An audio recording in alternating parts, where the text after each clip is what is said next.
What's going on, guys? Welcome to the channel.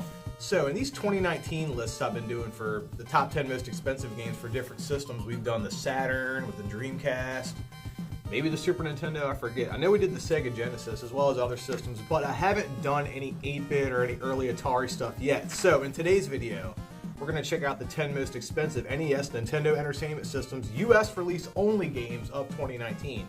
So with that list, there's going to be a few rules, and they're rules I normally apply to these type of lists, but this one I'm going to exclude a couple of games, and games that we all know are very expensive. So no variants, so that also means like no 3-screw or 5-screw carts, none of that. You know, the game's the game, the game's the same. As long as it's not a repro, it counts for this list. Card only, obviously, so that means no new copies. I will allow homebrew games on this list. Don't ask me why, I just feel like it's fair. If you make an awesome game, even though it wasn't out during the system's lifetime, I think it should count for this list, especially if it's worth a bunch of money. And 3 games excluded from this list are Little Samson, Flintstones Dinosaur Peak, and Stadium Event. So excluding those 3 games, let's check out the 10 most expensive NES games, Nintendo Entertainment System games of 2019. At number 10, we have a game called Fire and Ice. Now, Fire and Ice is a puzzle game released by Tecmo for the Super Nintendo in 1992, in Japan and everywhere else in 1993. Now, when I think about puzzle games, now, as a kid, I did like Tetris and I did like Dr. Mario. I'm sure there was a couple other puzzle games that I kind of dove into, but not really, you know. And in this day and age, to me, puzzle games are a genre best kept on a cell phone or tablet. Just my opinion. There might be some of you out there, that's your genre, you know, puzzle games. For me, it's shoot 'em ups. You know, I get it. Our strength is in our diversity, so we'll just leave it at that.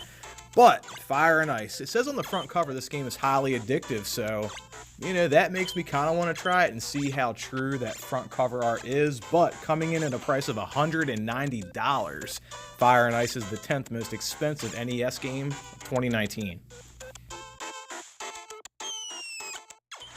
At number 9, we have Gun Knack, and Gun Knack is a shoot 'em up, and that's great because shoot 'em ups are my favorite genre of video game. If you guys watch my channel, you guys know that.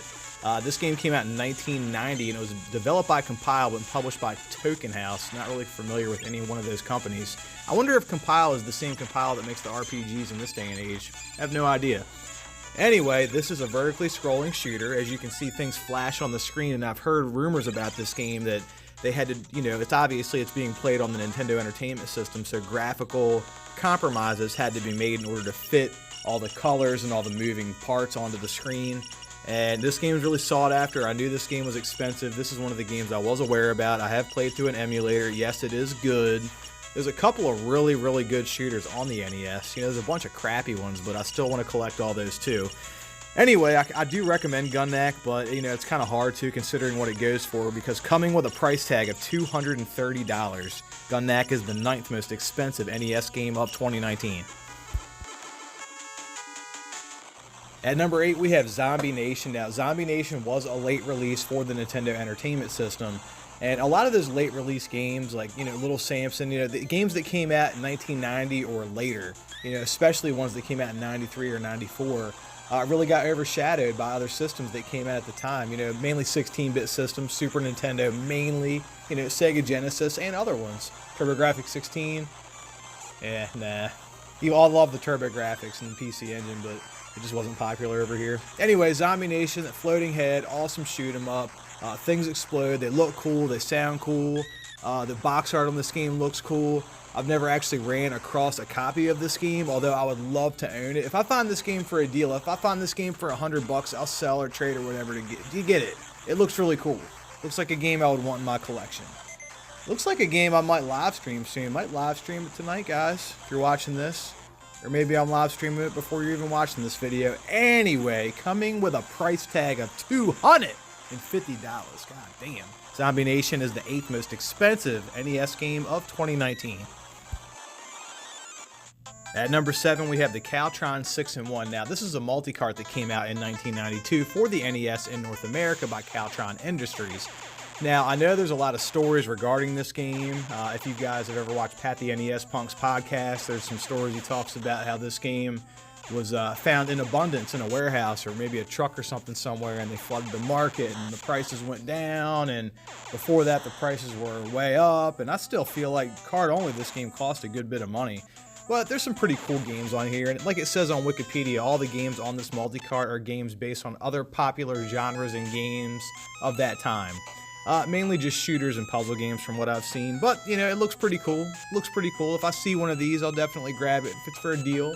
If not, not too worried about it, but this does look pretty cool. I dig the cover art, as cheesy as it is.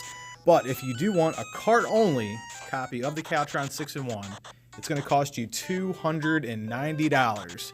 So even if they found a bunch of them and they flooded the market, the price is still up there, but the Cowtron 6-in-1 is the 7th most expensive NES game of 2019.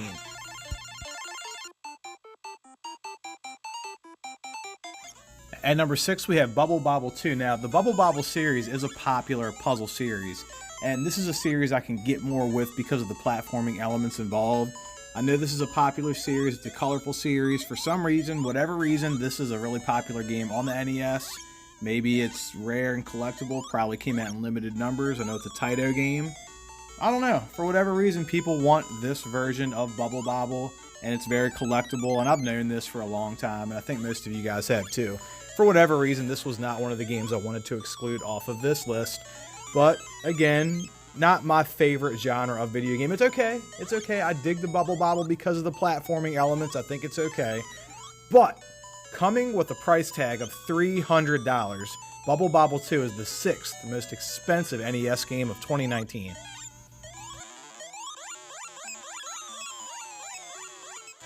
At number 5, we have Cowboy Kid. Yeehaw! Cowboy Kid is a compilation of a bunch of little action games, shooting games. As you can see, there's like a little gallery shooting game going on right here. Pretty cool stuff. Anyway, so it had a 1992 release. This game was made by Visco Games and published by Romstar. Whoever Romstar is, I'm sure some of you guys know.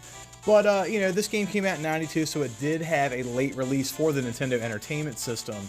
And during that time, like I said earlier, the whole 18 versus 16-bit and Sega do it, Nintendo don't, and all that marketing kind of overshadowed, you know, pure gameplay. And that's when games like this become hidden gems. I mean, look at that cover art. Amazing. I can see why nobody probably bought this game. Anyway, if you want a physical version, card only, of Cowboy Kid, be prepared. It's going to cost you $320, making Cowboy Kid the 5th most expensive NES game of 2019. At number 4, we have Dragon Fighter. Now, Dragon Fighter really reminds me of Alicia Dragoon on the Sega Genesis. Maybe it's something about the way the graphics look. But Dragon Fighter has a very interesting mechanic that you can turn into a dragon, and it gives the game shoot-'em-up mechanics. Now, this game appears to be a side-scrolling action game, but again, it kind of turns into a cross-genre game when you turn into that dragon, because it gives the game shoot-'em-up mechanics. I think that's pretty cool. There's other games that have done similar things, like Guardian Legend, and there's some games, other games on the Nintendo and on the Game Boy Advance that I just can't think of off the top of my head. But, you know, this looks like the type of game I would really be into, and I would love to own physically if I can find it for a deal. But, you know, I might download the ROM and try to live stream it for you guys, because this game does look pretty cool. But if you want a physical card-only copy of Dragon Fighter, be prepared to spend $350. Yeah, $350, making Dragon Fighter the 4th most expensive NES game of 2019.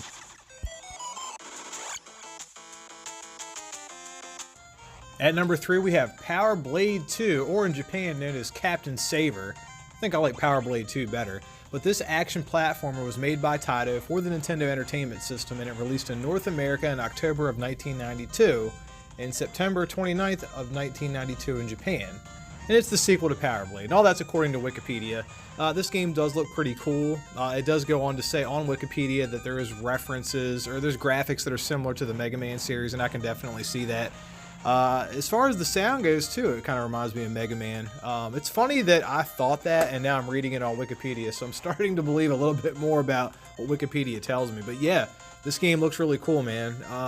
You know, never played it, you know, never seen it. If I have, I didn't know what I was looking at. This does look like a game to download and play through an emulator. You know, I'm more into like shoot 'em ups and RPGs, but you know, some of the action platformers and Metroidvania games, you know, they're pretty cool too. Anyway, if you want a copy of Power Blade 2, you know, just loose card only. It's going to cost you $370. Yikes, yeah, Power Blade 2 is up there. But Power Blade 2 is also the 3rd most expensive NES game of 2019.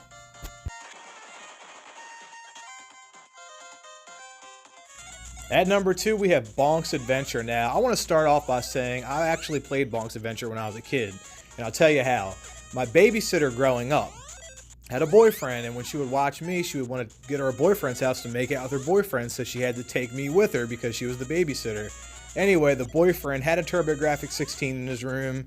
I remember going through the Hue cards and thinking they were so cool because these video games on these little credit card size things, and you know, he's gunning down the babysitter on the other side of the room. My eyes are glued to the TV playing Bonks Adventure. Like, oh man, what a great childhood. Anyway, the NES version of Bonk, from the first thing I noticed, the graphics aren't there and the sound is definitely not there. The sound is not what I know from the PC Engine version of Bonk. I actually have the PC Engine version, or PC Gengen, whatever it's called, of Bonks Adventure. And yeah, it's funny how the PC Engine version is what, like 10, 15 bucks, and then you have the TurboGrafx 16 version that released in North America. It's a little more expensive. And then the shittier NES version with the worst graphics and the not as good sound is the most expensive. But hey, that's how rarity and stuff works, right? Anyway, if you want a copy, loose cart of Bonks Adventure for the NES, it's going to cost you $490. That's like completely unobtainable. That's like, there's no other option but buying a repro or playing the ROM through an emulator. Anyway, $490, making Bonks Adventure the second most expensive NES game of 2019. At number 1, we have Panic Restaurant. Now, I've heard about this game. I heard this was an expensive game. That's all I really know about it. I don't know if it's a good game or a bad game. Hell, I've never played this game. All I know is it's like a food and restaurant themed platforming game. One thing I noticed about this game is it's got the word Taito slapped across the front, and I think Taito actually published this game. Now, one thing I noticed about a lot of these expensive NES games, they all got Taito on there somewhere on there. Not all of them, but most of them. Taito comes into the picture. Now that reminds me of Capcom releasing games on the Dreamcast that were really rare and expensive and collectible and great if you ask me. Cannon Spike is fucking awesome. But yeah, Taito. So it looks like Taito released a lot of great games on the NES. And whether it be people find out them being good through playing the games or YouTube or whatever, social media, the Taito games are where it's at on the NES apparently. So if you want a card only, and we're not even talking about a complete in box or cart in the manual or none of that. You want a card only copy of Panic Restaurant? It's going to cost you $500, my friend. $500. That's crazy. Crazy money. Anyway, at $500, Panic Restaurant is the number 1 most expensive NES game of 2019. Okay guys, so those are the 10 most expensive NES games of 2019. And I know Panic Restaurant being number 1, I know. Like I said, we excluded a couple of games from this list, and those games are Little Samson, Flintstones Dinosaur Peak, and Stadium Events. So we all know those games are expensive. I didn't want to make a list and cloud it with games that we all know are expensive. I wanted to school myself and learn a little bit about the NES, and you know, come to find out that those Taito games, that's where it's at on the NES. So guys, look, check this out. It's a retro store. It's called Regen. It's in White Marsh, Maryland, for those of you that live in the Baltimore area. I got a copy, and I got it cheap because I traded in a bunch of stuff. I got it for like less than 10 bucks because I traded in a bunch of stuff. But the Axiom Verge Wii U game. So I'm going to do an unbagging on this. Not an unboxing, an unbagging. You know, Mr. Fancy Action now. If you're watching my video, I'm going to do an unbagging on this. Even though my buddies over at Gaming Off the Grid, I think they did an unboxing or an unbagging on that. I think I'm going to do one too, just to have some fun, and you know, might live stream it. You know, never live stream Wii U, so that'd be pretty cool.